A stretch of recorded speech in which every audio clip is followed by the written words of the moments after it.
écoutez Europe 1, il est 9h30. Le journal des médias avec Thomas Joubert. Bonjour Thomas. Bonjour, à la une ce matin, des habitants de Dijon très remontés contre Jean-Pierre Foucault. La société de Jean-Luc Delarue, Réservoir Prod, a été rachetée et une nouvelle maîtresse de cérémonie pour les Césars.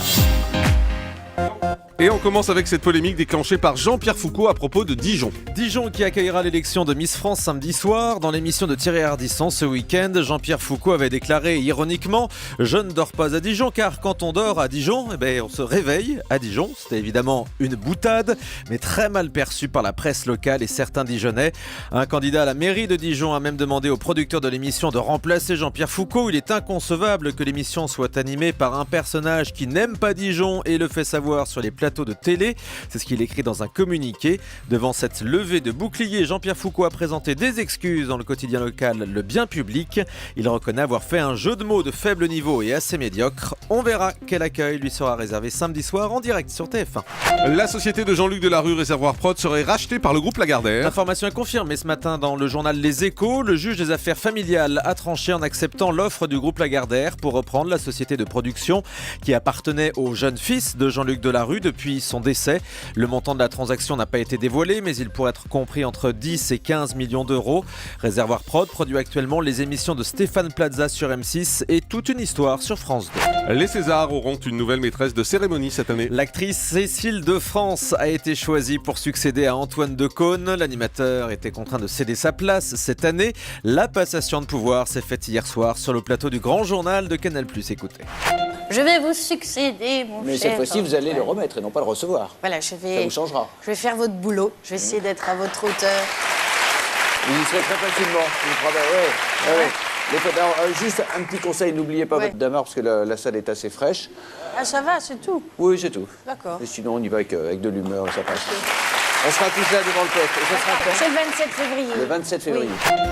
Le retour des Inconnus sera diffusé entre Noël et le jour de l'an sur France 2. Un prime time spécial que présentera Alessandra Sublet qui a été enregistré il y a quelques jours au Folies Bergères à Paris. Au cours de cette soirée, des humoristes reprendront les sketchs les plus célèbres des Inconnus. Télé Loisirs nous annonce qu'Alexandre Astier et Elie Moon rejoueront les chasseurs. Vous savez, un bon chasseur, il voit quelque chose qui bouge, il tire. Un mauvais chasseur, il voit quelque chose qui bouge, il tire. On retrouvera aussi Laurent Dodge, Titoff, Jonathan Lambert, Le Palmacho et puis les chanteurs Grégoire et Pascal Obispo reprendront eux les chansons des Inconnus. On précise que quand c'est les Inconnus qui la font, c'est drôle. J'ai pas compris. Oui, je pense Vous vous ça. souvenez, on vous montrera le sketch. C'est pas grave. Un nouveau Sketch programme. mythique.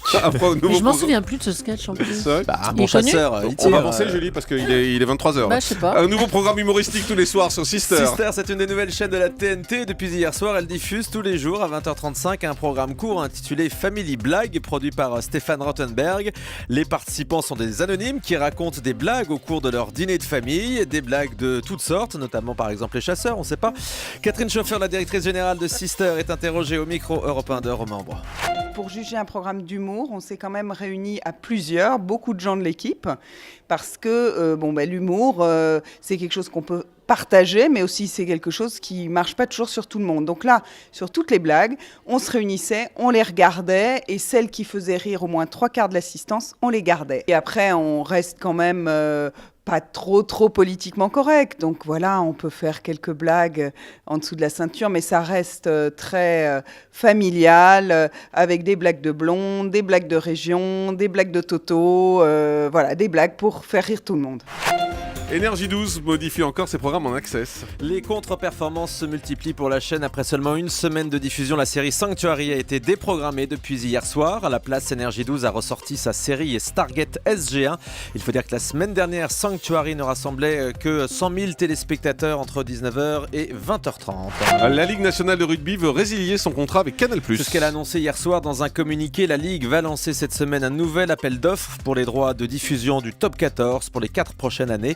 La LNR considère que Canal+ ne paye pas assez et veut mettre en concurrence beIN Sport qui pourrait se montrer intéressé. Et puis un caméraman de la chaîne Euronews a été blessé à Kiev en Ukraine. Le journaliste a été frappé par des policiers ukrainiens alors qu'il couvrait les événements actuels dans le pays. Il a reçu des coups à la tête et sur les mains. La chaîne d'information parle d'agression comme en témoignent les images.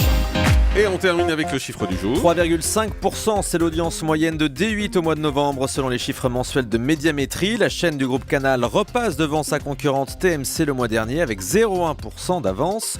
En revanche, W9 a lourdement chuté à 2,6% et du côté des chaînes historiques, pas de surprise, TF1 largement leader et France 2 se porte mieux en regagnant près d'1 point d'audience par rapport au mois d'avant grâce à ses succès en prime comme Castle ou Fais pas ci, fais pas ça, ça a bien marché. Europe 1.